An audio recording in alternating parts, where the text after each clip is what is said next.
مشرق میں بنگال اور آسام تک گئے، شمال میں تبت اور نیپال کے پہاڑوں تک، جنوب میں سری لنکا اور مغرب میں تو مکہ اور بغداد تک کا سفر کیا۔ اور اس پورے سفر میں ان کے دیرینہ مسلمان دوست بھائی مردانہ اپنا رباب بجاتے ہوئے ان کے ساتھ ساتھ رہے۔ یعنی اس عظیم پیغام میں موسیقی کی وہ مٹھاس بھی شامل رہی جس نے سیدھا لوگوں کے دلوں پر اثر کیا۔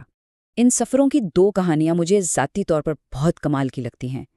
ایک مکہ کا واقعہ، جب وہ سوتے وقت اپنے پاؤں کعبہ کی طرف کر کے لیٹ گئے، صرف یہ ثابت کرنے کے لیے کہ خدا تو ہر سمت میں ہر جگہ موجود ہے۔ اور دوسرا واقعہ ہریدوار کا، جب لوگ سورج کو مشرق کی طرف پانی دے رہے تھے تو انہوں نے الٹی سمت یعنی مغرب میں پنجاب کی طرف پانی اچھالنا شروع کر دیا، یہ دکھانے کے لیے کہ یہ کتنا غیر منطقی ہے کہ یہاں سے پھینکا گیا پانی آپ کے پرکھوں کے گناہ دھو دے گا۔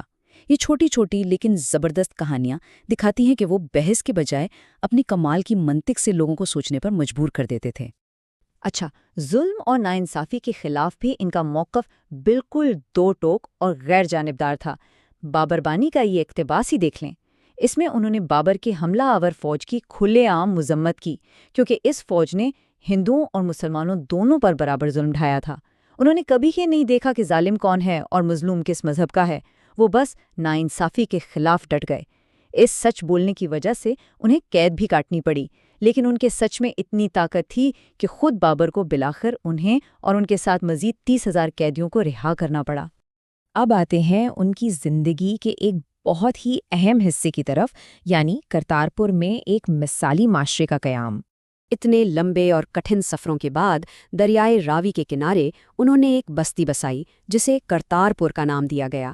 اس کا مطلب ہے خالق کی بستی۔ یہ کوئی عام بستی نہیں تھی، بلکہ ایک ایسی جگہ تھی جہاں ذات پات، صنف یا مذہب کو ایک طرف رکھ کر ہر انسان کو بالکل برابر سمجھا جاتا تھا۔ سچ پوچھیں تو یہ بستی ان کی پوری زندگی کی سوچ اور تبلیغ کا عملی نمونہ تھی۔ انہوں نے اپنے فلسفے کو کتابوں تک محدود نہیں رکھا، بلکہ اسے ایک جیتے جاگتے معاشرے کی شکل دے دی۔ اور یہ معاشرہ چلتا کیسے تھا؟ بہت ہی سادہ لیکن کمال کے اصولوں پر۔ پہلا تھا لنگر، یعنی سب لوگ چاہے وہ کوئی بھی ہوں ایک ہی جگہ زمین پر بیٹھ کر اکٹھے کھانا کھائیں گے۔ دوسرا اصول تھا مشترکہ محنت، کھیتوں میں مل کر کام کرنا تاکہ انسان کے اندر کی انا اور غرور ٹوٹے۔ اور تیسرا تھا ونڈ چھکنا، یعنی اپنی کمائی اور وسائل کو دوسروں کے ساتھ مل بانٹ کر استعمال کرنا۔ ذرا سوچیں، روزمرہ کے ان چھوٹے چھوٹے کاموں کے ذریعے وہ روزانہ لوگوں کے ذہنوں سے برتری یا کمتری کا احساس ختم کر رہے تھے۔ بالآخر ہم اس سفر کے آخری حصے پر آ پہنچے ہیں، یعنی گرو نانک جی کے آخری ایام اور ان کی عظیم روحانی میراث۔ سال 1539 میں جب ان کی زندگی کا آخری وقت قریب آیا تو جانشینی کا ایک بہت اہم فیصلہ ہونا تھا، اور یہاں بھی انہوں نے دنیا کو حیران کر دیا۔ انہوں نے جانشین کے لیے اپنے بیٹوں کا انتخاب نہیں کیا، بلکہ اہلیت اور قابلیت کو فوقیت دی۔ انہوں نے بھائی لہنا کو، جو بعد میں گرو انگد کہلائے، ان کی بے لوث خدمت اور سچی لگن کی بنا پر اپنا جانشین چنا۔